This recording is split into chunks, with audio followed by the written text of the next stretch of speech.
Computer organisation and architecture की इस series में तीसरा पार्ट है। इस सीरीज़ में हम लोग आगे की ओर देखेंगे जो कि काफ़ी इम्पोर्टेंट है बेल्ट्रॉन प्रोग्रामर के लिए या फिर भी PSCT हैरी 4 के लिए computer teacher PGT programmer level सारे क्वेश्चंस को कवर अप किया गया है। तो सीधे सीधे हम लोग क्वेश्चन पे चलते हैं। विच of the following buses is responsible for carrying between the processor and memory और इनपुट आउटपुट। डेटा बस होगा इसका सही आंसर, चूँकि एड्रेस बस, कंट्रोल बस और डेटा बस तीनों को अगर हम प्लस करते हैं तो हमारा सिस्टम बस बनता है। तो इंडिविजुअल बसेस एड्रेस का अलग काम होता है, कंट्रोल बस का अलग काम होता है। डेटा बस का मतलब है कि वो डेटा को कैरी करेगा। आंसर भी दे रखा है बट डिस्क्रिप्शन में मैं समझाते चला जाऊंगा ताकि ये आंसर और भी अच्छे तरीके से आप लोगों को समझ में आ जाए।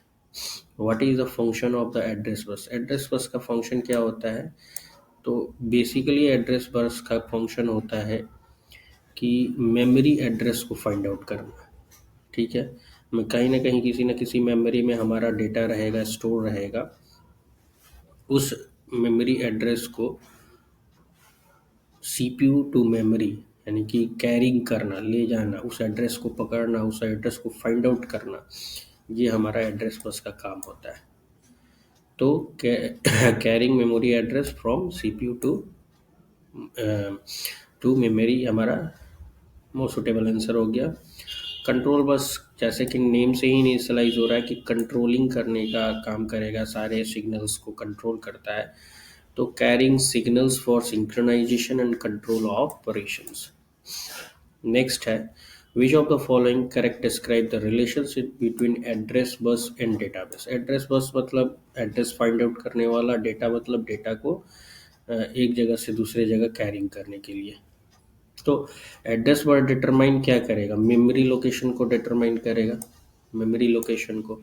जबकि डेटा जो हमारा क्या है, बस एक्चुअली डेटा ट्रांसफर से रिलेटेड होता है, तो हमारा वो सुटेबल आंसर भी हो जाएगा। The width of the address bus determine, क्या डिटरमाइन करता है विड्थ हमारा एड्रेस बस का?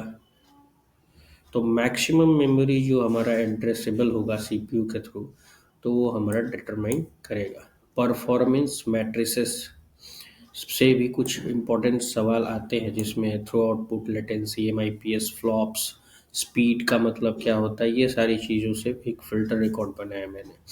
तो विच of the following measure the total number of instruction CPU can executed पर सेकेंड। अगर पर सेकेंड में कितना नंबर ऑफ इंस्ट्रक्शन CPU कर रहा है, इसका मेजरमेंट हम लोग MIPS में करते हैं। ठीक है, मिलियंस इंस्ट्रक्शंस पर सेकेंड में करते हैं। फ्लॉप्स वगैरह तो ये हमारे साइंटिफिक रिसर्च या सुपर कंप्यूटर के रिसर्च में काम आता है। तो फ्लॉप्स पे भी देखिए क्वेश्चन आ गया कि फ्लोटिंग पॉइंट ऑपरेशन पर second is mainly used to measure the performance of क्या, super computer and scientific computation. Which of the following performance matrices refer to the total number of tasks completed per unit time? Per unit time में हमारा कितना total task complete हुआ, इसका through output हमारा सही answer हो जाएगा। If processor has high latency, अगर प्रोसेसर हाई लेटेंसी में है तो ज़्यादा उस पर भार है, व्हाट डज इट मीन, इसका मतलब क्या होगा? तो ज़्यादा टाइम लेगा रिस्पॉन्स करने में, यानी जो भी रिक्वेस्ट किया जाएगा उसको रिस्पॉन्ड करने में हमारा थोड़ा सा टाइम ज़्यादा लेगा, इसका सही आंसर हो गया। विच of the following correctly defines latency in a computer performance? तो टाइम टेकन करेगा एक सिंगल ऑपरेशन को परफॉर्म करने में, तो सुटेबल आंसर हमारा ये हो गया। अब बूलियन अलजेब्रा से बहुत ज़्यादा क्वेश्चंस किया जाता है, तो ज़्यादा पूरा डेप्थ में नहीं, लेकिन एक ऐसा रिकॉर्ड यहाँ पे है जो काफ़ी है आपके एग्जामिनेशंस के लिए, यहीं से एग्जामिनेशन रिलेटेड क्वेश्चंस आते हैं। तो बूलियन अलजेब्रा एक अलजेब्रा का ब्रांच है और जॉर्ज बूली ने बनाया था बूलियन अलजेब्रा को, जो कि binary variables and logical operations पे बेस्ड होता है। इसका बेसिकली यूज़ कहाँ किया जाता है, तो डिजिटल सर्किट डिज़ाइन में और कंप्यूटर लॉजिक के डिज़ाइनिंग में की जाती है बूलियन अलजेब्रा। बेसिक ऑपरेशंस क्या क्या है, बूलियन बेसिक बूलियन ऑपरेशंस क्या क्या है। तो सबसे पहले तो हम समझ लें कि दो वैल्यू पे वो काम करता है, ज़ीरो में पे और वन पे। ज़ीरो का मतलब फॉल्स भी है, लो भी है, और वन का मतलब ट्रू और हाई भी है, ऑन एंड ऑफ भी बोला जा सकता है इसको। तो तीन बेसिक ऑपरेशन होता है बूलियन अलजेब्रा का। फर्स्ट है एंड ऑपरेशन और नॉट ऑपरेशन, जिसका साइन यहाँ पर डॉट प्लस और निगेशन साइन दिया गया है, इनवर्ट द आउटपुट। मतलब अगर एंड ऑपरेशन की बात करें तो अगर बोथ ही इनपुट वन वन होगा तो ही रिजल्ट इसका क्या होगा, वन देगा। ये output one if both the inputs are one, मतलब आउटपुट वन होगा तभी जब तीनों यानी दोनों इनपुट्स हमारे वन होंगे तो भी आउटपुट वन देगा, बाकी नहीं तो ज़ीरो देगा। जस्ट इसका अपोजिट ये काम करेगा, और कोई भी एटलीस्ट वन भी वन हो गया तो ये वन जीरो भी होगा तो ये हमारा रिजल्ट हमारा वन देगा। तो जस्ट अपोजिट काम करता है, आगे इसका पूरा टेबल दिया हुआ है। नॉट तो सीधे जीरो होगा तो इसको हम वन कर देंगे, वन होगा तो इसको जीरो कर देंगे, यानी उल्टा कर देंगे, तो ये हमारा नॉट ऑपरेशन हो गया। कुछ लॉज एंड थ्योरम्स बार बार पूछे जाते हैं, इसको तो याद करना बहुत इम्पोर्टेंट है, ज़रूरी है कि आइडेंटिटी लॉ किसको कहा जाता है। तो ए प्लस ज़ीरो अगर करेंगे तो हमारा ये मिलेगा, ए इंटू वन करेंगे तो हमारा ए मिलेगा। किसी भी परिस्थिति में हम देख रहे हैं कि ए प्लस ज़ीरो कर रहे हैं तो वन प्लस ज़ीरो, तो वन प्लस अगर ज़ीरो और ऑपरेशन पर भी देखें तो वन प्लस ज़ीरो वन ही होगा। अगर ए की वैल्यू वन रखते हैं और यहाँ ज़ीरो रखते हैं तो हमारा ऑपरेशन क्या होगा, आंसर वन ही आएगा। अगर ए के जगह पर ज़ीरो और इसके जगह पर वन करें तो भी हमारा आंसर वन ही आएगा। तो किसी भी परिस्थिति में अगर ए की वैल्यू कहीं भी वन होती है तो ये वन ही देगा रिजल्ट। इसी तरह से यहाँ पे वन इंटू वन करेंगे, यानी कि ए की वैल्यू वन होगी तो ये वन इंटू वन होगा तो वन ही देगा रिजल्ट, यानी ए की वैल्यू ज़ीरो होगी तो वन इंटू ज़ीरो करके, यानी कि किसी भी सिचुएशन में ए की वैल्यू जो भी होगी वो वही रिजल्ट यहाँ पे सामने आएगा। यानी कि ए की वैल्यू अगर ज़ीरो कर दें तो रिज़ल्ट भी ज़ीरो हो जाता है, अगर ए की वैल्यू वन कर देते हैं तो रिज़ल्ट भी हमारा वन ही आता है। इसलिए जो भी वैल्यू हम ए की देंगे वही हमारा रिज़ल्ट के थ्रू मिल जाएगा, हमें आउटपुट के रूप में मिल जाएगा। तो ये आइडेंटिटी लॉ की थी बात। नल लॉ का मतलब आप यहाँ देख रहे हैं, plus one is equal to one और a into zero is equal to zero, यानी कि ए प्लस वन करेंगे हम लोग तो वन हमें मिल जाएगा, और ए इंटू ज़ीरो करेंगे तो ज़ीरो मिल जाएगा।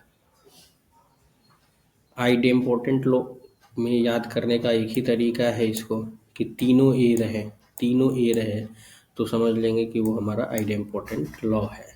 तीनों की वैल्यू ए प्लस ए ही मिलेगा, ए मल्टीप्लाई ए तो ए ही मिलेगा, तो तीनों ए मिल गया, इसलिए हम लोग ये एक लॉजिक लगाते हैं इस तरह से याद करने के लिए, तो ये आइडेम्पोर्टेंट लॉ हो जाएगा। कॉम्प्लीमेंट लॉ मतलब उल्टा हो जाना, ए प्लस ए नॉट तो वन होगा, ए इंटू ए नॉट होगा तो ज़ीरो होगा, यानी कि ए की वैल्यू वन दे दे और ए नॉट वैल्यू बोल रहा है तो वन की वैल्यू यहाँ ज़ीरो हो जाएगी, तो वन प्लस ज़ीरो हमारा ज़ीरो मिलेगा। तो वन प्लस यानी कि A plus A not is equal to one, A into A not is equal to zero.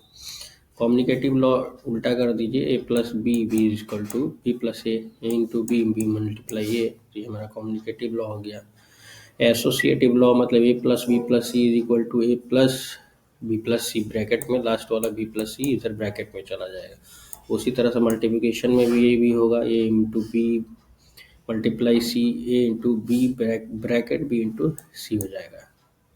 और डिस्ट्रीब्यूटिव मतलब दोनों के साथ डिस्ट्रीब्यूट हो जाएगा, ए बी के साथ भी चला जाएगा और ए सी के साथ भी चला जाएगा, तो ए बी और ए सी, तो यहाँ a इंटू बी हो जाएगा प्लस a इंटू सी हो जाएगा, और यहाँ पर a प्लस बी हो जाएगा मल्टीप्लाई a प्लस सी हो जाएगा। ये डिस्ट्रीब्यूटिव लॉ हो गया। ये थोड़ा सा याद करने वाला है, एब्सॉर्बेशन लॉ, यानी कि A plus A into B is equal to A plus A multiply A into B is equal to A. De Morgan's theorem बहुत आसान है, साइन को चेंज कर दिया जाता है। जैसे ए मल्टीप्लाई बी का होल नॉट है तो ए नॉट और यहाँ साइन प्लस हो जाएगा और बी नॉट दोनों को, मतलब आप सीधे ये समझ लीजिए कि अगर ए मल्टीप्लाई बी का ऐसे होल नॉट कर दिया तो इसका मतलब है कि हम पहले सब पर इंडिविजुअली नॉट लगा के, ये मल्टीप्लाई का साइन है तो इसको प्लस के साइन में कन्वर्ट करके दोनों पे अलग अलग इंडिविजुअली नॉट लगा देंगे तो ये डिमॉर्गन्स लॉ में चला जाएगा। अब इस पे एमसीक्यूज कुछ कर लेते हैं कि which Boolean law state A plus A not is equal to 1। तो ये हमारा कॉम्प्लीमेंट लॉ था कि कॉम्प्लीमेंट ऑपरेटर लगा है इसलिए कॉम्प्लीमेंट लॉ हो गया। दूसरा, which theorem state that A plus B not is equal to A not B not. तो ये डिमॉर्गन्स थ्योरम हम लोगों ने अभी पढ़ा, तो डिमॉर्गन्स थ्योरम हमारा आ जाएगा। अकॉर्डिंग टू आइडेम्पोटेंट लॉ, मैंने बताया कि तीनों ए हो जाए तो रिजल्ट भी ए आएगा, तो हमारा आइडेम्पोटेंट लॉ हो गया। What is the Boolean equivalent of A into A plus B, तो इसका सही आंसर ए हो गया। लॉजिक गेट्स में बेसिक लॉजिक गेट्स दो बिल्डिंग ब्लॉक सर्किट्स डिजाइन में काम आता है, वो एंड और नॉट होता है। एंड में मैंने बताया कि केवल दो इनपुट्स 1 होगा तभी ये 1 होगा, बाकी तीनों क्या हो जाएगा, 0 हो जाएगा। और इसमें कोई भी इनपुट अगर 0 हुआ 1 हो गया तो ये तीनों 1 हो जाएगा, बाकी एक 0 हो जाएगा, जस्ट ऊपर वाले का ऑपोजिट हो जाएगा। और नॉट मतलब आप लोग सभी जानते हैं कि 0 होगा तो 1 होगा, 1 होगा तो 0 होगा। तो ये टेबल से हम लोग स्ट्रक्चर से याद कर लेंगे इस चीज़ को। यूनिवर्सल गेट में दो गेट होता है, नैंड एंड नॉर गेट। तो जिसको एक्सक्लूसिव भी बोला गया, यानी ए इंटू बी नॉट, तो नैंड कर देंगे ना, एंड को नॉट का बना देंगे। तो एंड का वैल्यू होता है कि एंड में क्या आ रहा है देख लेते हैं हम लोग, 0 और 0 मिलके एंड में 0 आएगा, और इसमें हम अगर नॉट लगा दे तो फिर ये 1 हो जाता है, क्योंकि 0 का उल्टा 1 हो जाएगा। तो यहाँ पर कह रहा है कि 0 0 जब हम डालेंगे तो उसका नॉट करेंगे, नैंड करेंगे तो वो 1 हो जाएगा। अब 0 1 डालेंगे तो वो भी 0 होगा तो इसलिए 1 हो गया। ये 1 और 0 डालेंगे तो वो भी हमारा 0 होगा इसलिए हमारा 1 हो गया। अब 1 1 डालेंगे तो 1 मिलेगा, तो 1 का अपोजिट 0 हो गया तो ये 0 हो गया। तो ये नैंड गेट हो गया। नॉर गेट का मतलब हो गया कि अगर 0 0 डालते हैं तो हमें क्या मिलता है, 0 मिलता है, 0 का ऑपोजिट 1 होगा। और में 0 और 1 डालते हैं तो 1 मिलता है, 1 का अपोजिट 0 हो जाएगा। 1 और 0 डालते हैं और में तो 1 मिलता है, 1 का अपोजिट 0 हो जाएगा। 1 इंटू 1 तो 1 ही मिलेगा, 1 का अपोजिट 0 हो जाएगा। तो इस तरह से हम लोग नैंड एंड नॉर गेट को, अब ये NAND and NOR gate universal gates है, can be use to implement any logic function. किसी भी लॉजिक फंक्शन को नैंड एंड नॉर गेट से बनाया जा सकता है। ये नोट करने वाली बात है, बहुत बार पूछा जाता है कि यूनिवर्सल गेट कौन सा है, और वैसे गेट का नाम बताइए जिससे किसी भी तरह के दूसरे लॉजिक फंक्शंस को इम्प्लीमेंट किया जा सके, तो वो नैंड एंड नॉर गेट है।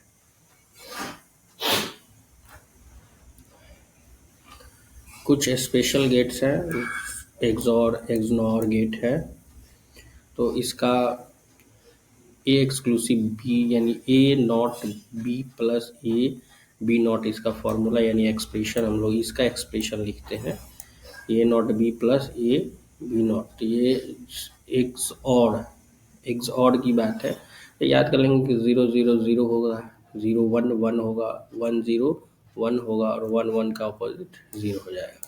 यानी कि बोथ इनपुट सेम होगा तो 0 होगा। देखिए बोथ इनपुट सेम है तो 0 है, अगर दोनों डिफ्रेंशिएट कर रहा है तो वहाँ पे 1 होगा। तो ये एक्सक्लूसिव और हो गया।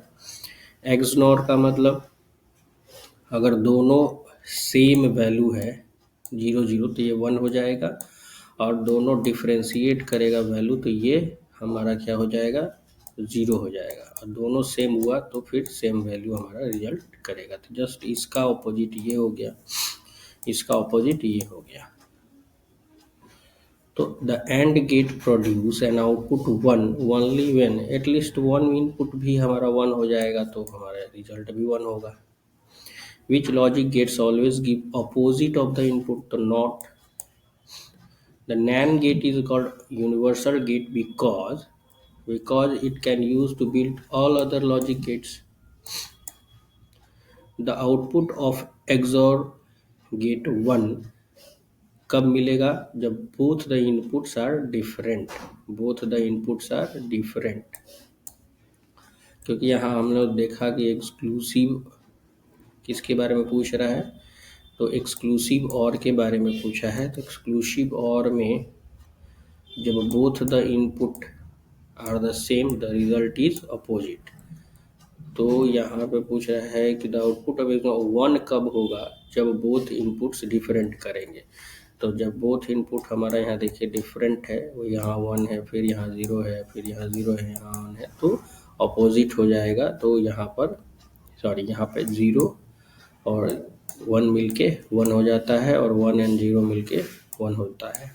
तो ये अपोजिट है, दोनों अपोजिट हैं तब 1 मिल रहा है, और सेम है तो फिर सेम हो जाएगा। और में एक्सक्लूसिव और में इसका जस्ट अपोजिट हो जाएगा। एक्सप्रेशन को भी याद रख लेंगे हम लोग, ताकि ये बार बार पूछता है क्वेश्चंस। तो ये पार्ट 3 है, आप लोग इस पार्ट 3 को देखें, और नेक्स्ट पार्ट आपको मिलता रहेगा, आपकी तैयारी होती रहेगी। Thank you.